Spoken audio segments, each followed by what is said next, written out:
யார் ఇతరుల్ని క్షమించబడతారు?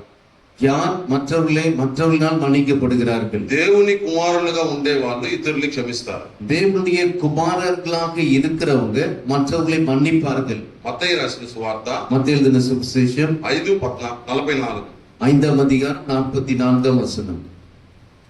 நான் உங்களுக்கு சொல்கிறேன், உங்கள் சத்துருக்களை சிநேகியுங்கள், உங்களை சபிக்கிறவர்களை ஆசீர்வதியுங்கள், உங்களை பகைக்கிறவர்களுக்கு நன்மை செய்யுங்கள், உங்களை நிந்திக்கிறவர்களுக்காகவும் உங்களை துன்பப்படுத்துகிறவர்களுக்காகவும் ஜெபம் பண்ணுங்கள். తెలుగు చదవండి. నేను మీకు చెప్పినదేమనగా, మీరు పరలోకమందున మీ తండ్రికి కుమారులై ఉండినట్లు మీ శత్రువులను ప్రేమించి మిమ్మల్ని హింసించే వారి కొరకు ప్రార్థన చేయండి.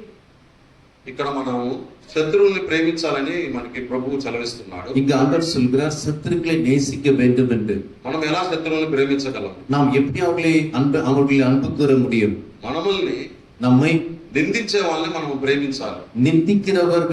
அவர்களை நேசிக்கணும். మన మీద కుట్ర పెట్టే వాళ్ళని మనం ప్రేమించాలి. நம்ம மேலே குற்றம் சாட்டுகிறவர்களை அவர்களிடத்தில் அன்பு கூறணும். వాళ్ళ కొరకు మనం ప్రార్థించాలి. அவர்களுக்காக ஜெபிக்க வேண்டும். వాళ్ళ కొరకు మనం క్షమాపణ ఇయ్యాలి. వాళ్ళకి அவர்களை நாம் மன்னிக்க வேண்டும்.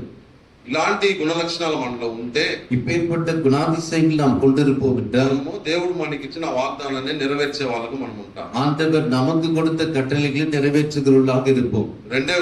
రెండవది దేవుని ప్రణాళిక, ஆண்டவருடைய திட்டம் ఎలాంటిదని తెలుసుకోవాలి. அது எப்பேற்பட்டது என்று நாம் அறிந்து கொள்ளணும். ఆదియాగమం పుస్తకం 50వ అధ్యాయము 50ஆம் அதிகாரம் 17వ వచనం 17ஆம் வசனம். దీంట్లోగా ఒక క్షమాపణ అనేది ఉంటున్నది. இங்க கூட ஒரு மன்னிப்பு இருக்கிறது. ஆகையால் உம்முடைய தகப்பனாருடைய தேவனுக்கு ஊழியக்காரராகிய நாங்கள் செய்த துரோகத்தை மன்னிக்க வேண்டும் என்று அவனுக்கு சொன்னார்கள். அவர்கள் அதை யோசேப்புக்கு சொன்னபோது அவன் அழுதான். మీ తండ్రి తాను చావుకు ముందు ఆజ్ఞాపించినదేమనగా, మీరు యోసేపుతో నీ సహోదరులు నీకు తీర్పు చేసిన కనుక దయచేసి వారి అపరాధములను వారి పాపములను క్షమించమని అతనితో చెప్పుడని. కాబట్టి దయచేసి నీ తండ్రి దేవుని దాసుల అపరాధం క్షమించమని వారి యోసేపుతో ఇలా మాట్లాడుతుండగా అతను ఏడ్చింది.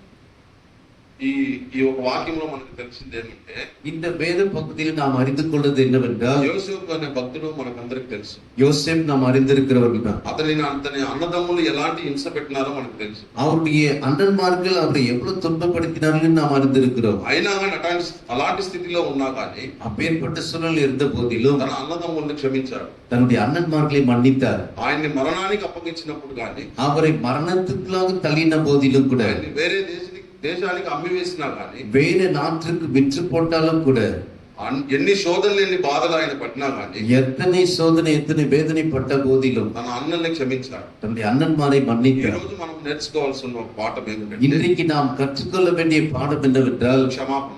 மன்னிப்பு.